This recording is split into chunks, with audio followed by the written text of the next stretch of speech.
Bonjour, je me présente Léa Lefebvre-Radelli. Peut-être certains d'entre vous me connaissent. J'ai participé à la recherche pour le développement d'un modèle d'incubateur d'entreprise inclusif pour les Premières Nations qu'on a fait entre 2016 et 2018. Donc, le but de cette recherche était de savoir quels seraient les meilleurs modèles pour développer un incubateur. Un incubateur, c'est un endroit qui permet aux personnes qui ont une idée d'entreprise de monter leur entreprise et de se lancer en affaires. Donc, le projet a été réalisé avec plusieurs partenaires. Donc, l'éducation des adultes des Premières Nations, la Commission de développement des ressources humaines des Premières Nations du Québec, l'initiative de la famille Martin, la Commission de développement économique des Premières Nations du Québec et du Labrador, Te Wātoni Sakta, Dawson College et le Cégep du Vieux-Montréal.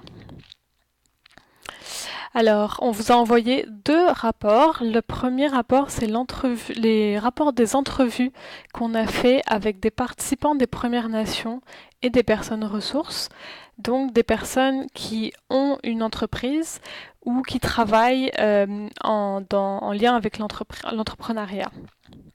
Et puis il y avait un deuxième rapport qu'on vous a envoyé. On a fait des entrevues aussi avec des gestionnaires d'incubateurs d'entreprises québécois. Mais moi je vais juste vous présenter dans ce vidéo quelques points du premier rapport. Alors au niveau des entrevues, donc moi et puis d'autres personnes, on est allé dans 7 endroits au Québec. Donc on est allé à Val-d'Or, Québec, Montréal, Sept-Îles, Ouachat-Macmalliotenam, Listugouche et Ganawake. On a rencontré 51 entrepreneurs ou personnes qui avaient une idée d'entreprise. Et on a aussi rencontré 20 personnes ressources, donc notamment des agents en employabilité. Et on leur a posé des questions, à savoir quelles sont les principales barrières à l'entrepreneuriat pour les Premières Nations et qu'est-ce qui pourrait vous aider à développer l'entrepreneuriat chez les Premières Nations. Alors le premier résultat qu'on a eu, c'est les motivations des entrepreneurs. Donc, hop, je vais étendre un petit peu, voilà. Donc, le truc le plus important, c'était de redonner à la communauté. On dit communauté, mais c'est autant les villes que les communautés autochtones. Redonner à la communauté, ça peut être autant en créant de l'emploi, en développant des services et des produits dont la communauté a besoin, par exemple des magasins ou des soins de santé. Et ça peut être ça peut être aussi de retenir l'argent dans la communauté et de stimuler l'économie locale. Donc ça permet aux gens de dépenser de l'argent dans la communauté au lieu d'aller dans la ville d'à côté. Alors il y avait aussi faire ce qu'on aime qui a été nommé comme important et contribuer à la voix autochtone dans la société. Donc ça a été aussi nommé dans les villes pour les artistes autochtones de faire entendre la voix autochtone dans la société québécoise. Donc on avait aussi être son propre patron, améliorer son confort de vie, par exemple pouvoir travailler de la maison et gagner de l'argent.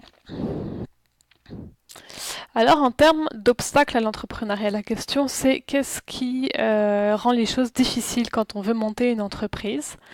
Donc la chose la plus souvent nommée, c'est les difficultés financières. Donc en fait, l'idée c'est que les personnes qui veulent savoir où trouver de l'argent, qui veulent savoir gérer leur budget, ne savent pas à qui s'adresser et où s'adresser. Et puis il y a des problèmes aussi pour un manquement d'apport personnel et la loi sur les Indiens qui crée beaucoup d'obstacles à l'entrepreneuriat. Donc après on a les limites des organismes existants. Donc en fait les organismes des autochtones existants souvent n'ont pas assez de ressources pour aider les personnes qui voudraient monter leur entreprise et donc les agents en emploi par exemple sont un peu embêtés parce qu'ils aimeraient avoir plus de ressources. Donc il y a le fait que l'information n'est pas accessible, on ne sait pas où aller chercher les informations, la langue, la solitude Par exemple pour les femmes monoparentales ou pour les entrepreneurs seuls. Il y a beaucoup de solitude quand on veut être entrepreneur. La difficulté à bâtir une crédibilité et le fait que les accompagnateurs québécois ne connaissent pas la réalité des autochtones. Donc les quelques personnes qui sont allées chercher de l'aide euh, chez des mentors québécois par exemple, en fait ces personnes-là ne connaissaient rien à la réalité autochtone, à la fiscalité autochtone, aux droits autochtones, etc. Donc c'est mon deuxième petit bonhomme. Les gens sont parfois découragés devant la difficulté que c'est de monter une entreprise.